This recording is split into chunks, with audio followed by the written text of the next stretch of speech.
Ah,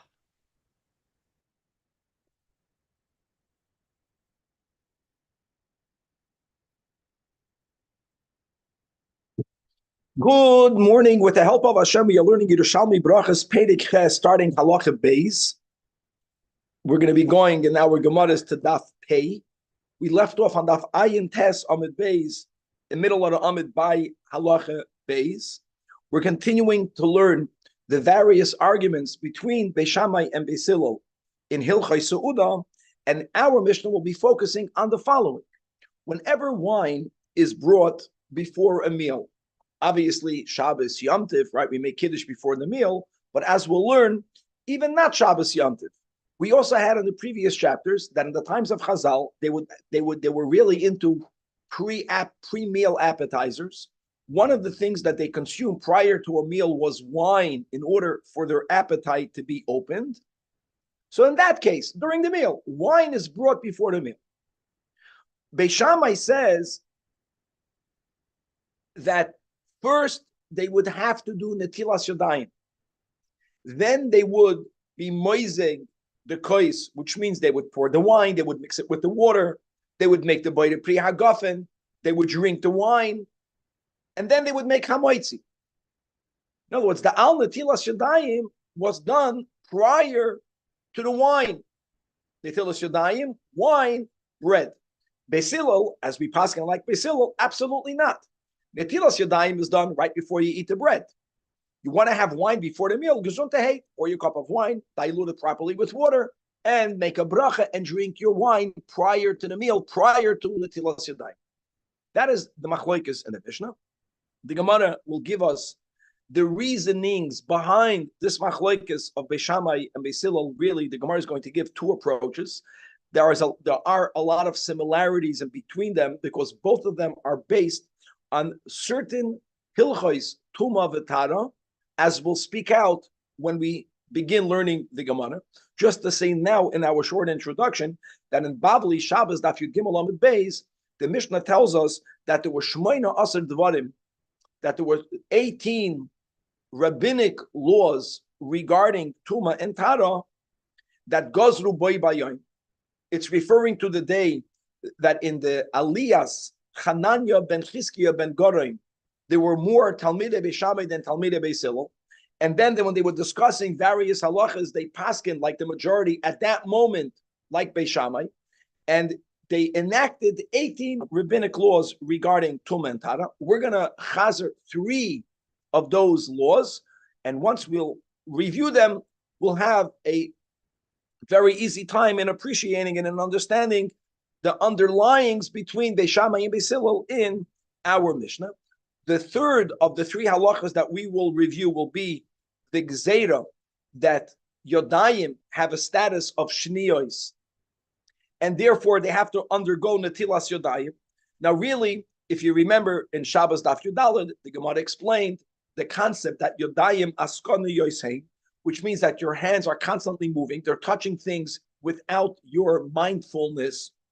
The hands can touch parts of the body that are soiled, and that dirt could make food repugnant if you touch it. When it comes to chulin, first approach is we're not that concerned. But when it comes to truma and when it comes to kachim food, we want to make sure that you don't make those foods repugnant. So it began with the gzeira that prior to eating truma and kachim, your hands have a status of a sheni, which could make truma into a shlishi. It can passel the truma. It can make kachim tamei, because don't forget, kachim won't only become a shlishi, but it can pass it on to a revi, as we'll review before we begin learning the Gemara. And even though the original reason was only for those who eat truma, which is kahanim eating truma, nevertheless, as the Gemara says over there, mishum serach truma, establishing a routine for truma, kohen doesn't only eat truma. To get him into the routine that when he eats truma, he washes his hands, kohanim always have to wash their hands. And ultimately, every yid has to eat their hands to make sure that everyone is familiar with netilas yadayim prior to eating, all making sure that the kohen doesn't soil his truma and kachim. And even though right now we don't have it yet, Mashiach can come today. These are the many gezetas that we have to behave in a way nowadays to make sure that when Mashiach comes, we are already in the correct habit. then actually, if you remember, we learned to Tosfos and Chulin that spoke out that it's not related to Truma. That Pinchas Ben Yair says, remember, Prishus leads to this, leads to that. So ultimately, cleanliness, if you remember in the many steps of Pinchas Ben Yair, cleanliness leads to holiness. Yeah, they wanted people to physically wash their hands. Bottom line is that there's a gzeira of Natilas Yadayim, prior to which your hands, my hands, has a status of a shady latuma. We're going to go from there after going away from the Mishnah, going more into Natilas Yadayim. The Gemara is going to discuss that even though you have to wash your hands before you eat bread, by chulin, it's before you eat bread only before you eat a meal. What happens if you don't have water available? How far must you travel in order to get water? If a person is on a trip and they don't have water, there's going to be a difference whether the water is in the direction that they're going. They have to go a greater distance versus if water is in the opposite direction. So they're going the opposite. We're going to have that.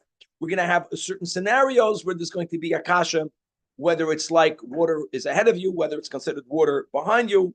We're going to learn some hilchos of challah separation. And God willing, we're going to get to the place, at least on Daf Pei Amid Beis, see how far down we get, where the Gemara is going to speak about stories that underline the importance, and not only of Mayim Rishonim, which is going to be the main topic, which is Netilas Yadayim, the washing of the hands before eating a meal, but we're going to go also to Mayim Achronim, that after we finish a meal, before we bench, you don't have to wash your hands as much as we do by Netilas Yadayim. You don't need to have the same quantity of water as we need for Netilas Yadayim, but yes, you have to pass some water over the tips of your fingers and then over your mouth, over your mustache, because of Melech Sodoimis and other reasons, and also stories about the great importance of making sure that everyone washes Mayim Achronim prior to benching. So without any further ado, Chavra Daf Ayin Tes on the base by the Mishnah Halacha Beis. Okay, the Mishnah we mamash spoke out by heart already. Beis Shammai Yoimrim, that Noitlim Liyodayim, first you do Netilas Yadayim, and only afterwards, and only afterwards do you pour the cup of wine. Pouring it actually means diluting it, and it's not about the diluting of the wine, it's about the diluting it and the drinking of it, which means you're going to wash your hands, you're going to make the bracha al Netilas Yadayim, you're going to prepare your cup of wine, and you're going to make the boire pri hagafen. Then you're going to drink the wine, and then you're going to go straight to Hamoitzi Lechem in Haaretz, because you already did Netilas Yadayim. Look inside the Rash Sirilio. The Rash Sirilio on the right column in middle. He wants to make it clear that we're not only referring to Shabbos Yom Tov where you're making kiddush. Whenever wine is brought before the meal, as we learned in Peitz and Pedikates and Mevarch, and as we learned in the Bavli Daf Mem Gimel, that Teisevu, that when people would recline, this is not only in the pre-dining room area, even when they would recline in the location where they would have the meal, there would always be this wine, the Hivio Lehem Yayin.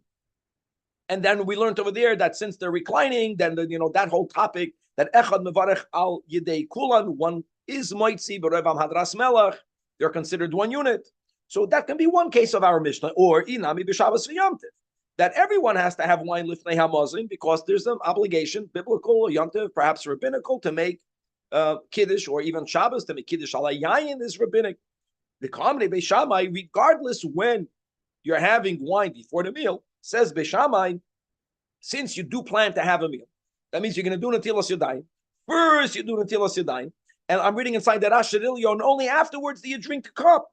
Notice the Mishnah uses the words moizgin. Moizgin literally means you properly prepared the wine, adding the ratio. The normal ratio would be 3 portions of water for each portion of wine. In other words, it turns out that the wine was 1/4 of what you had in the cup. So you would have to mix it, and then you would drink it, shoisen. And then, you don't have to wash again. You washed your hands already. Now you can go straight to the Hamoitzi Lechem in Haaretz. Let's go back inside the Mishnah. That is all Beis Shammai, but the yeshiva, the group of Beis Hillel, they, right? It's not just Hillel. They hold, no, if you want to have wine before the meal, first prepare your cup of wine, drink your cup of wine. And now that you finish with the wine, now that you are going to be eating the bread slash challah slash lechem mishnah, now you do netilas yadayim. Take it before you make the hamoitzi. Okay. And now, as we mentioned, we'll have to give a quick review of 3 gezeros of the Shmoina Asar Devarim Shagazru Boy Bayom that we had on Shabbos Daf Yud Gimel Amud Beis to appreciate the following sugya, which will be the explanation between Beis Shammai and Mesil. Even the Gemara gives 2 explanations, but the Yesod is based on the same principles. Before the 3 gezeros, just a general overview. And it's a pity the Gabbai is not here. The Gabbai has a special ahava towards these halachas. It rubbed off on me.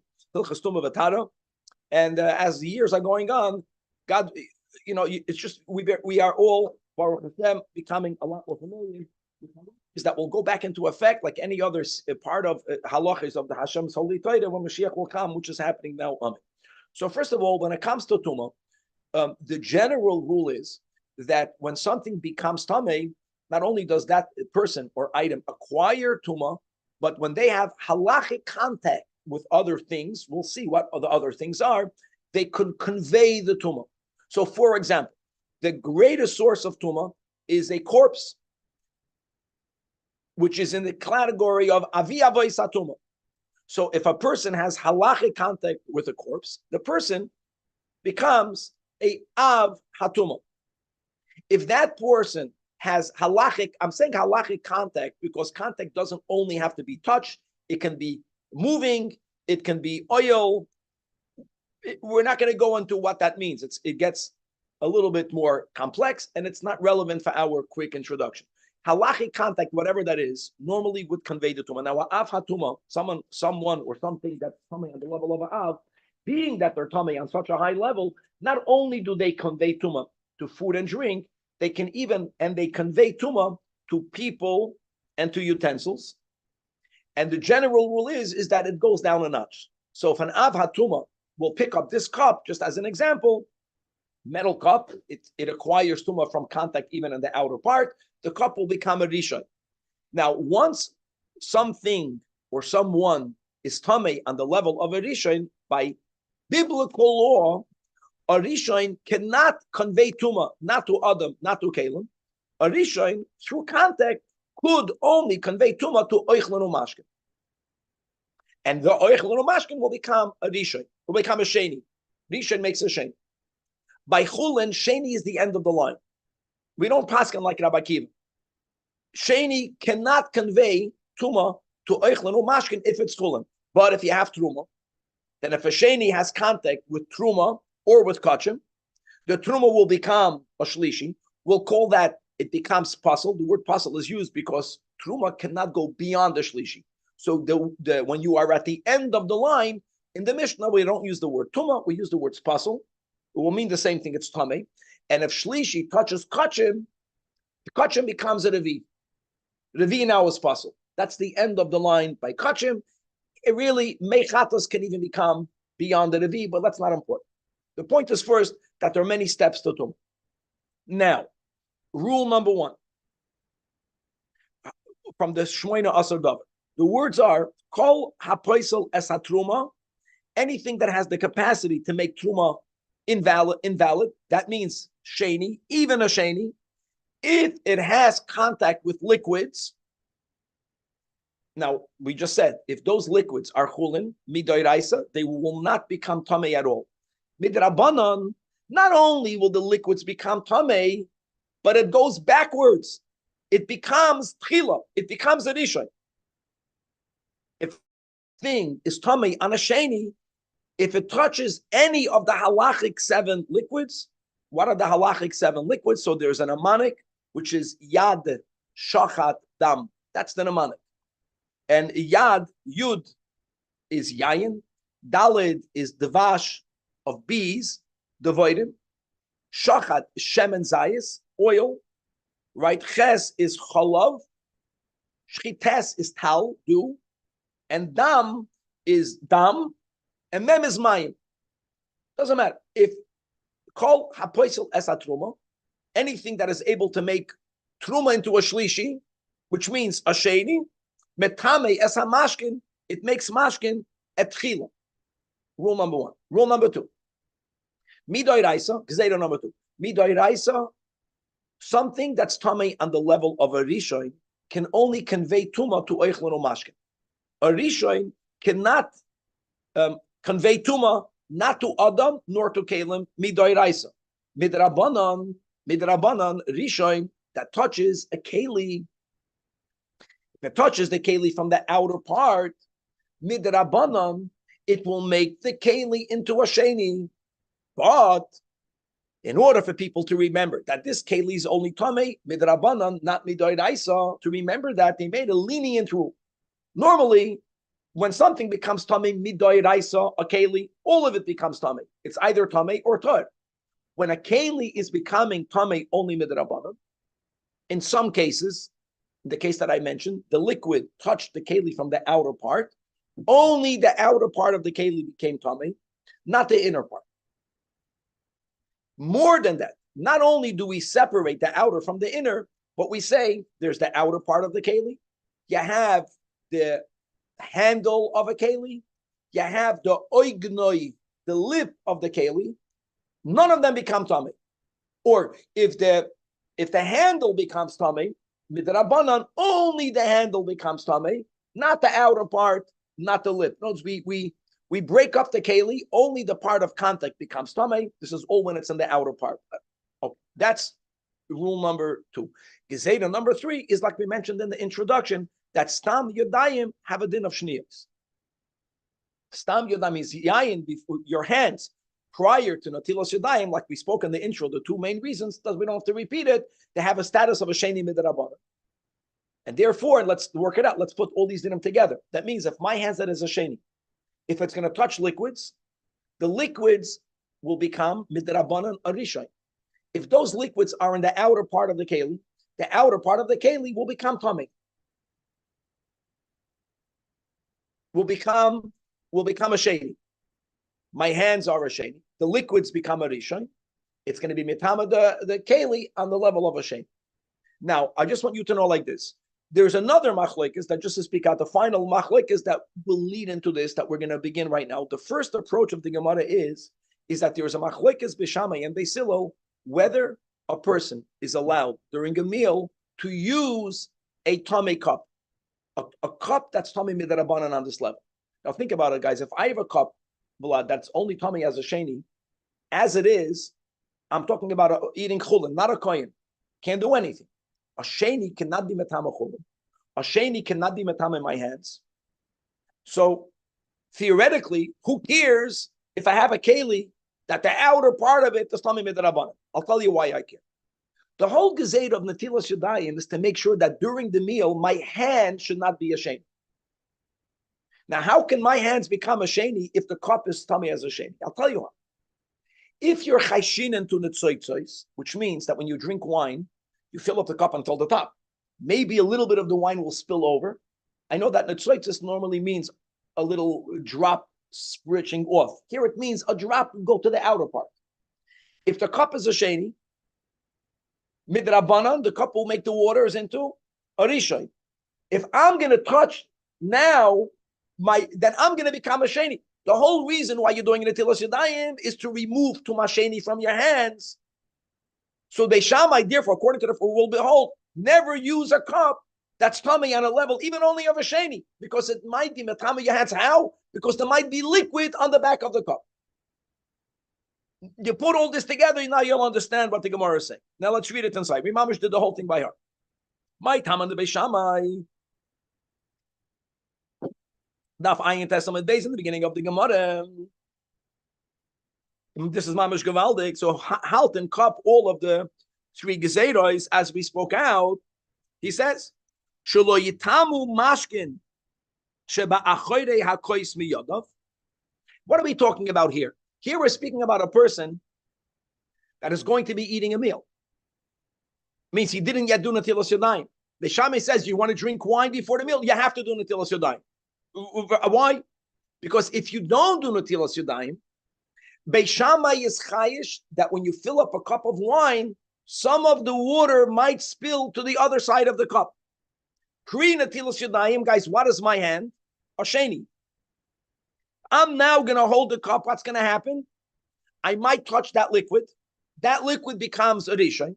In turn, it makes the cup into a sheni. And like we mentioned, the Shammai holds that you're not allowed to drink during a meal.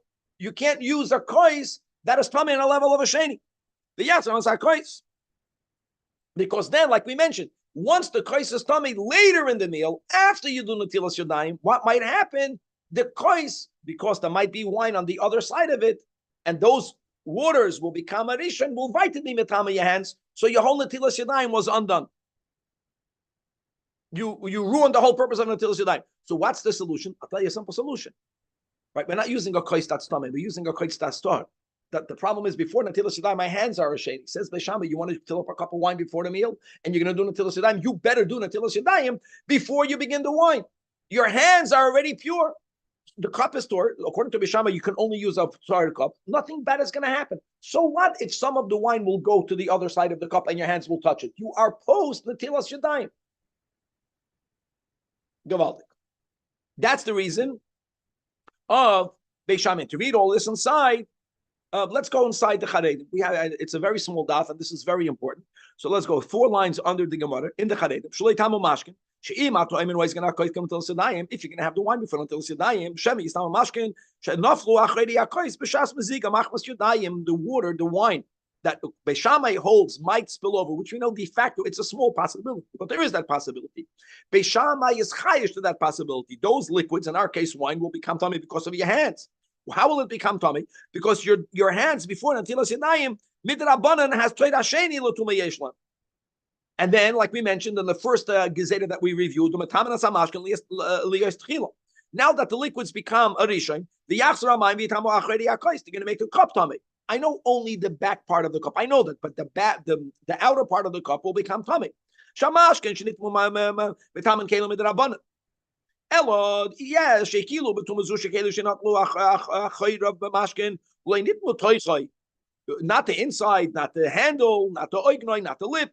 Now all of this, and so what? So what if the cup will become tummy? Because Beishamai holds bechlal asur lishtamish b'koish achayrav tameyos. Can't use a cup that the outer part of the cup, the exterior of the cup is tummy, even though that the inner part is not tummy. Why? Because later during the meal, here are the words, Shema later in the meal, some droplets of wine will spill to the outer part of the cup. And they will now become tamei, because the cup was tamei. They're going to invite to be metame your hands. And then you ruin the whole reason why you wash your hands before a meal. Your hands should not be sheni. It's going to become tamei. The only solution is you have to wash your hands before you pour up the cup.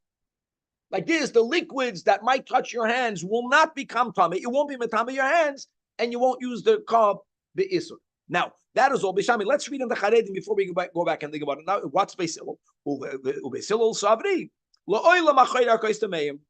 This first approach is Beisilul holds you could use a cup whose achayt of his tummy.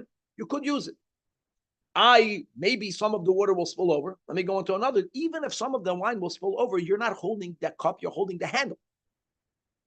The handle doesn't become, no, it's the chashash of you later in the meal, if the cup is tummy, it's going to touch the wine, and the wine will touch your hands. It's too little to be chayish. And therefore, I'm always going to say, because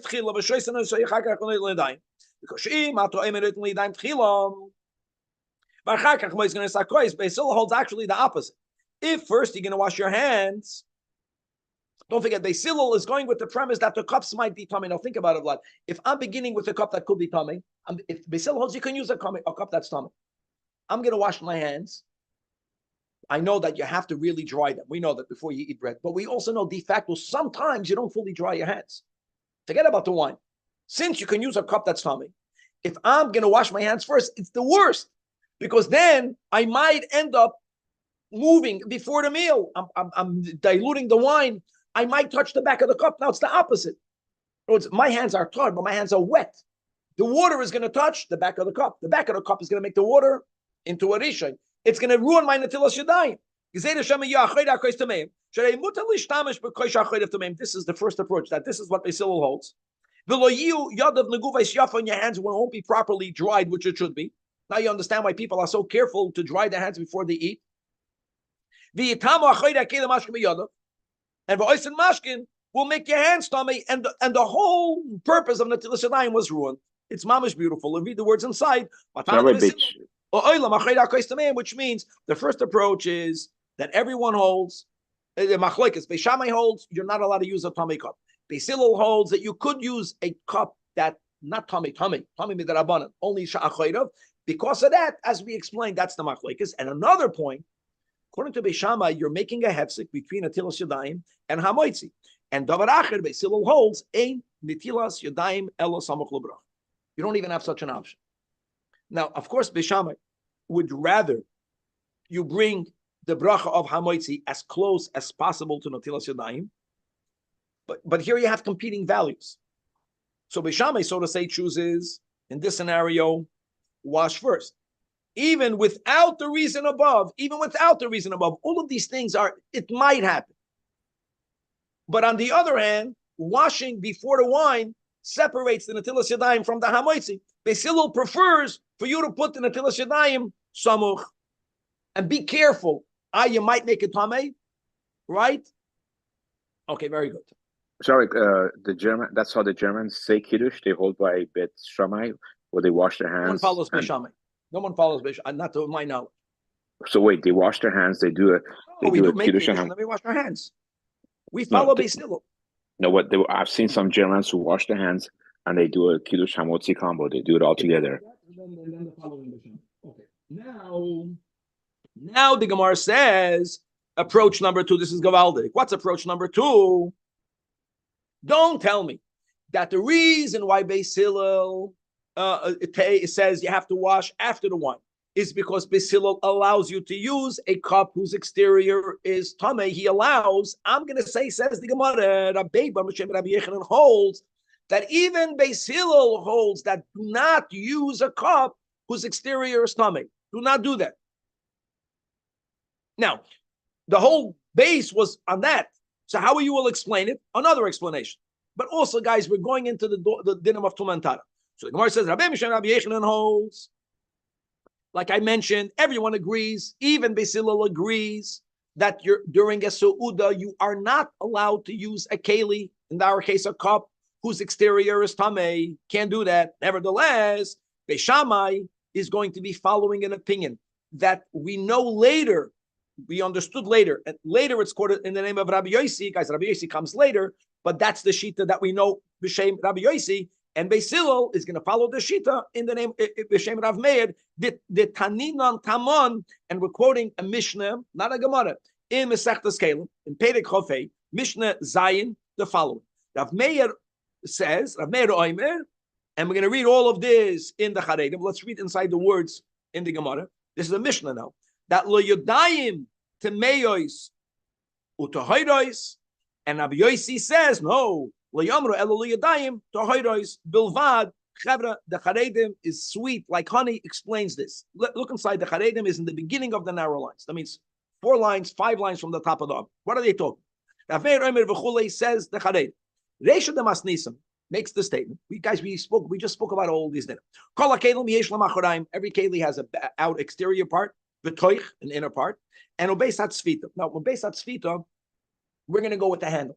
Even though the Charedim brings, it might be that many cups have underneath it some sort of base. It's not about the base. It's about when you pass the cup, the point that will be made is, especially wine cups, chashuva cups, lav dafka, you pass the cup by the exterior part. There's either a handle, some cups have 2 handles, 2 ears, some cups have this like tray built into the cup. Beis hatzvita is another part that we consider halachically separate from the cup itself. Okay, now I'm going to scoot down. Point is, I'm going to skip to the next Charedim before he says Rav Meir, is that whenever a keli only becomes tamei midrabanan, when the source of tuma did not touch the inner part. I just want to add that nuance. When the source of tuma touched either the lip or the handle or the outer part, only that part becomes tamei.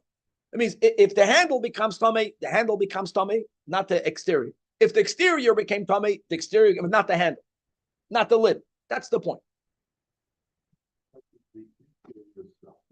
That's what the Rambam says. That's why you get it's too confusing. It's not again. No. Then you say the whole thing becomes tummy. Yeah, but scratch, delete that. It's not important there. There is, in other words, there is. I said in some scenarios we divide the cup into pieces. Now, Rav Meir means that this rule that we separate is bein liyadayim tameis, bein letohiros. No matter what the starting point is, we say yesh hefresh. We separate between the beis hatzfita. Let's say beis hatzfita means the handle, la'achonaim to the outer part, meaning everything. The tameis means that if your hands are tameis, you're beginning with your hands are tummy. Now again, my hands are tummy on what level, guys? A sheni cannot make anything tummy. But if you have moisture on the other hut and you go up, then it goes back down. Oh. So like this, if your hands are tummy, the yesh mashkin and there's liquid b'choyri hakeli. There's mashkin on the exterior, not on the handle. And you chap the kois v'beis tzviyot. You only chap the handle. We're not chayish. Since I held the handle, maybe. No, we don't do that. Ein chayish. Maybe those liquids touch the outer part of the keli, and now the whole outer keli will become tummy like the handle. We don't say that. We say your hands were moist, your hands were tummy, you touched the handle is tummy. Everything else is good. That's tameis. So what's the hoiders? The other direction. Your hands are tahor, but your hands have on it some liquid. Mashka tefer. Enough liquid that it can convey tumah. Now, the back of the cup is tummy. My hands are tahor, but they're wet. The back of the cup is tummy. I only chop the handle. We're leaning. We don't say, ooh, maybe you touched accidentally the back. We don't say that. Your hands remain taut. I only held the handle. That's Rav Meir. And as we'll see in a moment, that will be the sheet of Beisilo, as we'll speak out in a moment. What does Rabbi Yosi say? Rabbi Yosi, remember, we're in the Charedim 7 lines under the Gemara. No,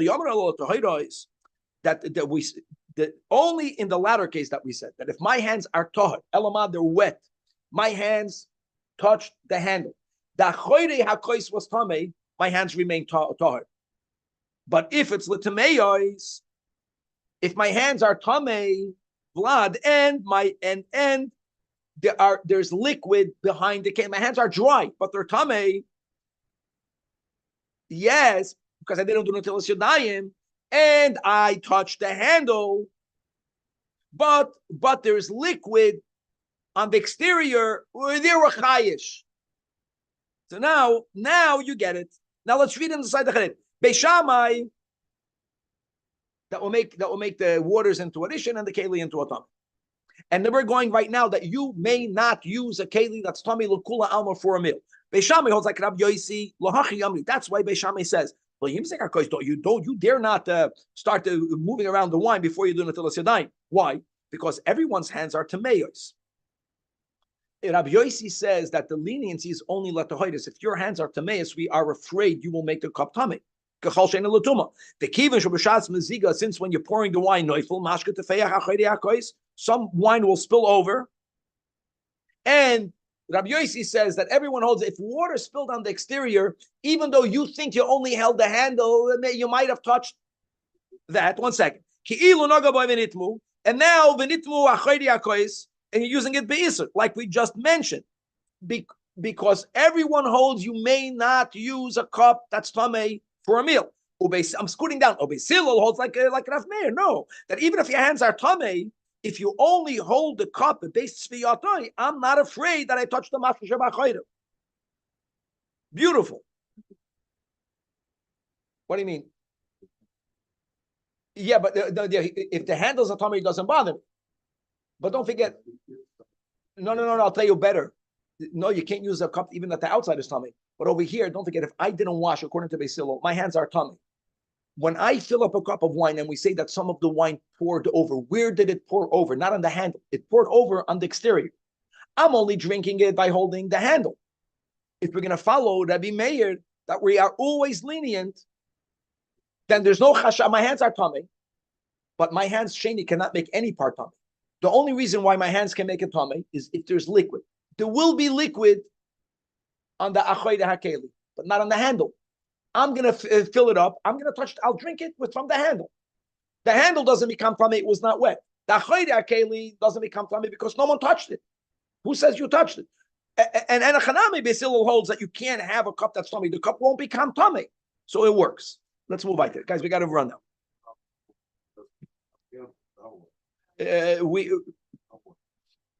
So if a lot is saying we don't have a handle, I would say like this, that don't forget the irony of all of this. Nowadays, everyone is having and eating from utensils that are tamei. We are tamei. Let's just make that clear.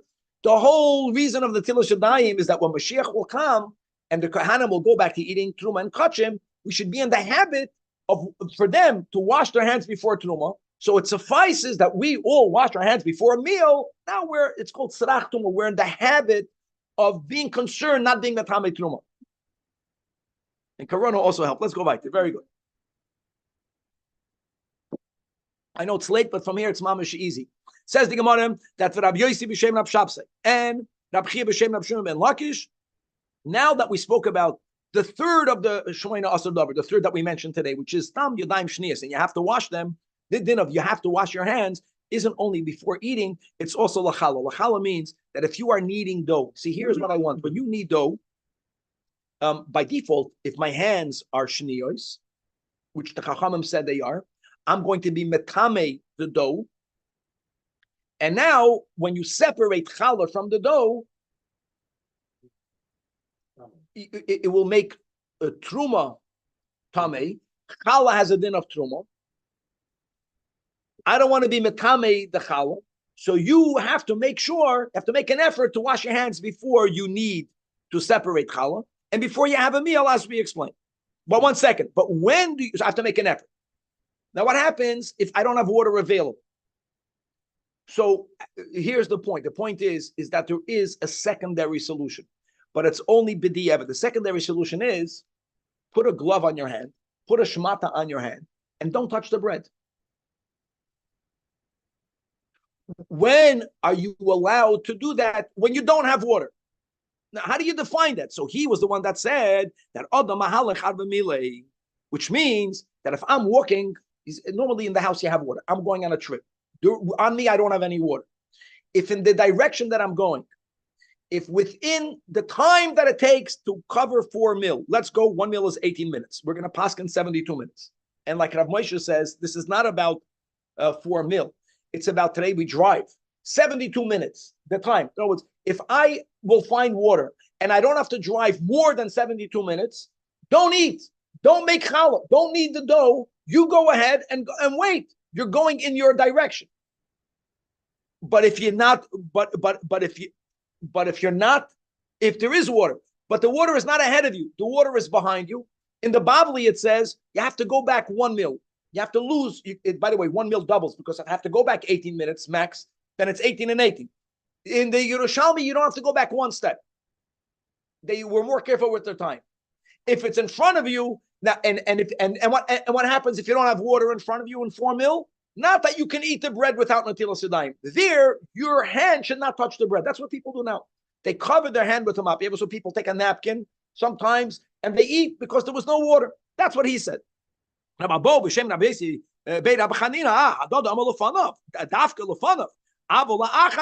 it's behind you, looks at these words we only have in the Yerushalmi. Now, question is, people that are guards of gardens and orchards, these are people that sometimes they have to irrigate the land. Then they have to move from their place. When they're not irrigating the land, can you imagine you pay a guard? Where do you want? A guard is a location. You have to stand guard. So what happens? He's not going on a trip. There isn't water here. So the question is, do we say there's no water here? La'achrav, going out of your way, not even 1 centimeter. So let him eat it, just putting a mappa on his hand, putting a glove on his hand, putting a napkin on his hand. Or do we say, since sometimes he has to irrigate the field, sometimes we tolerate this guy to go away to irrigate. So now for the Tilas Yadayim, go and find water. Are we machmer on him? Are we lenient on him? So ma'at ovid lohoin. Do we say kilufneim, and therefore you have to make the effort? Or kila achareim, and therefore you don't have to do anything, just put a shmata on your hand? That's the question. And turning to Amid, so the Gemara says, I'll give you the answer from a Mishnah, Masechtas Challah, Peirik Sheni Mishnah Aleph. There the Mishnah is speaking about when we separate Challah, you have to make a bracha. A bracha you have to make when you are covered, And here there's going to be a nafkamina between a man or a woman. That ha'isha, if a woman, if she's ungarbed, as long as she's sitting, and that position will cover her erva, the koitza chalos arum, she can even separate a chala, meaning making a mitzvah, even though she's unclothed, because physically, when a woman is sitting down, she can cover her erva. You want to get into the technicalities, look inside the top charedim, we don't have time for that. A man, I don't care if he's standing or sitting, his erva is revealed, and therefore he has to cover himself. Now, here's the kasha. I know it's not about washing the hands, I get that, but I have a simple question. People don't walk around ungarbed. At some point, this woman is going to put on clothing. It's like the shomer, at some point, they'll have to irrigate the land. Why don't we say, what do you mean? Anyways, at some point, you're going to have to get dressed. Go be matriach yourself right now. Go get dressed and make a bracha v'yamensh. We don't say that. We say that since right now you are doing what you're doing ungarbed, you're in your home, you can be in that way. You can be in that way right now also. What's the leniency that we find there? We're extending over here. Let's read it inside. Isn't she sitting in her house? Meaning, at some point she's going to leave her house. When she's going to leave her house, she's going to get dressed. And yet, so if I can also it's an interesting stretch, but that's a stretch. Now we're not only going to go further on Netilas Yadayim, which is called Mayim B'Shainim, we're going to go a little bit to Mayim Achreinim. Tani we learned in Abraisa. Huh? We compare it to a woman who's ungarbed who can make a separation of kala with a bracha, because right now, why be matriach? The guard right now is not going anywhere. Since he's not going, not only is he not guard, not only is he not going, Rabbi Blau, you pay a guard to guard here. You can't have a guard guarding here and sitting over there. So he's not. If he's not allowed to leave, then let him eat with a mappa. Now, Tony, we learned in the price. These words are shocking words.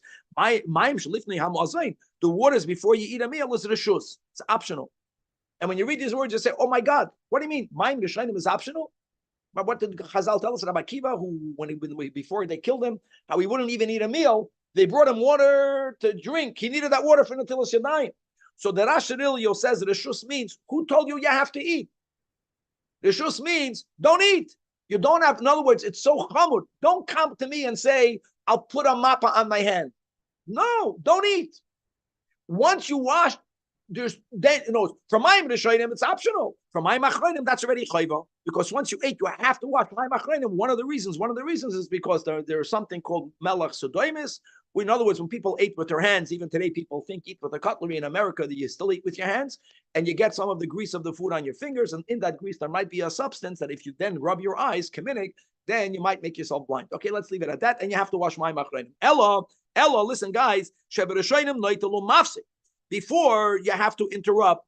What type of interruption? It means you don't wash it once, you wash it twice. At least, we wash it 3 times. Ubishniyim, Mayim Achreinim, what does it mean? Explains the Gemara. I'll tell you what it means. The hefsek means not that you're mafsik between the Netilas Yadayim and eating bread. That was our whole Mishnah. That Beis Hillel doesn't allow you to wash before the wine. He doesn't want a hefsek. No, it means noitel v'shoina. You wash once and then you wash that hand again. Why do you wash it and wash the hand again?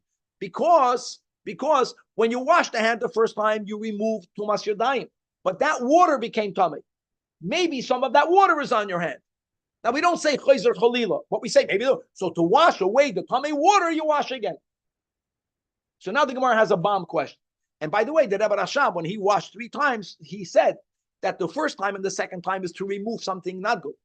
But Hasidim, we don't want to only invest all of our energy in removing the not good, which we have to do. The third time is to add kedusha, because the third wash is to be moisef tara. The question is, my achreinim is so important to the point that the Baraisa uses the words chayva. So the question is, if for Mayim B'Shainim that's reshus. I know what we're going to go with that. You have to wash twice. So let me think about it. If you have poison on your fingers that might make your eyes blind, are you going to wash it once? Then avada you should wash it twice. So the Gemara asked Rab Shmuel bar Yitzchak, Boye, I don't understand. If you're telling me that mafsik means noitel b'shaina, I get it. You have to wash it twice. So va'at amrat, and you're telling me that it's only the shus, meaning if for something that's only the shus, nevertheless, once is not enough. You got to wash twice. So for chayva, it's a good kasha. I know that people can argue that nowadays you don't have malach sudaimis, but let's even go with that, which is not so correct.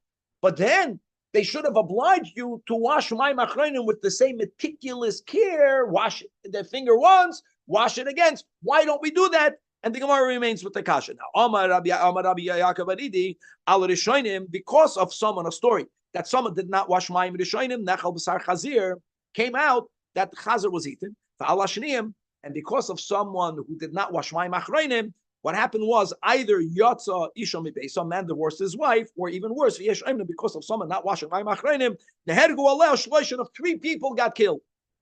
So what are we talking about? So let's guys look inside the Chari. I know it's late, but our meaning is to make Rabbi Blauner schwitz. So the guys, Basar Chazir, that's a middle of the medium lines. We're going to end with this. Basar Chazir, this is a story that the Gemara has in Bavli Chulun Kuvav. And Ashi says that there was a Chenvin, there was a Jewish storekeeper, that this is Roman persecution. Selling kosher meat was illegal, but the Jews only eat kosher meat. So what did they do? There was a person who had treifa meat and kosher meat. The kosher meat was hidden. And when someone came into the store, it was like a cafe. If they would wash their hands, that's how the Chenveni knew, oh, that's a Yid. To him, I'm going to give him the kosher meat. If you came into a shop and you didn't wash your hands, what did you do? You gave him Basar Chazir. Stam Lahor, you saw that then he got a hechsher, even though he had kosher and treifa meat. Today, you go find me a kosher market that is serving food. That way, the truth is in hotels, it could be they have both, and it's taka. Many people say taka treif, don't eat in hotels. Anyways, coming back over here. So what happened was, so this guy, what happened? Boy Yehudi echad lechel. He came into this guy's shop. He went to eat meat. And he didn't wash his hands. So the storekeeper thought that he's a goy. And what happened was so that's a story to remember that's how important is mayim rishonim. Don't make it only a midrabanan because of the whole the gezeda way by you. No, if you don't wash your hands, look what happened. Someone ate chazer. Now the next is more scary, and that's also the shus chayva. People got killed, getting killed for eating chazer. You can do tshuva. Death is death. What's yatsa isha mebesa? What happened? So b'bavli b'perik basar the yuma guys. It says like Adam echad hifkid kis mois leush pezifnei be'erev Shabbos. Really, the Gemara says that Rav Meir and Rabbi Yehuda and Rabbi Yosi, 3 Tanoim, they were traveling and they came into a place right before Shabbos. And there, what do you do? So today you have safes in the hotels. There, in the inn, you trusted the innkeeper. They didn't know the innkeeper. Rabbi Yehuda and Rabbi Yosi trusted the innkeeper. Rav Meir, right? He had more Ruach HaKodesh. You know, this guy don't trust, but they trusted him. They gave him the wallet. And the Yom Rishon came in Matzah Shabbos. After Shabbos, they asked him back for the wallet. Kafar, you never gave me anything. So what do you do with that? So when they were talking to him, when he was denying, they looked, I'm just reading it quickly, they looked at him and they saw that on his mustache, there were lentils. That was a Sunday morning. So they chapped that for breakfast, the guy ate lentils because he didn't wash mayim achronim. So some of the lentils was on his mustache. What did they do? Instead of debating with him, they went home to his wife. And they told her, your husband said to give us the wallet. And as a simon that he told you to give us back our wallets, no one knew that they ate lentils. They ate, there was no one in the house. As a simon that he said, you made him lentils this morning. Good. So she went ahead. She gave him back the wallet. Now, Kishayada, when he comes back home and his wife tells him how she was tricked by them after he tricked them, and she gave him back the wallet. So what did he do, this Ganef? He divorced her. That's the version that because of Shniyam, Yatsa Isha Mebesim. And the other version is he killed her. And the Hainu Domrin on Mayim Achroinim Horgos HaNefesh. That because of Mayim Achroinim, meaning the lack of it, someone killed Zu Ishto Ishlozeh. Because She'ilu not al Yadam, if this Ganef at least would have kept this, he would have washed away the lentils from his mustache. Now the other version he brings in the Yerushalmi is the Shloishin of Fashkas Nedgo. Who are the 3 people that got killed? So there's one version that he killed his wife, and this guy's son came and he saw the father killing the mother. He came to defend his mother. So he killed his son, Bikasoy. And after he saw that he killed both of them, he killed himself. How exciting. The bottom line is, don't leave off my machroinen. To be continued. Really stretching it. Sorry about the time. Huh? Very nice. And it saved his life, Episode of War.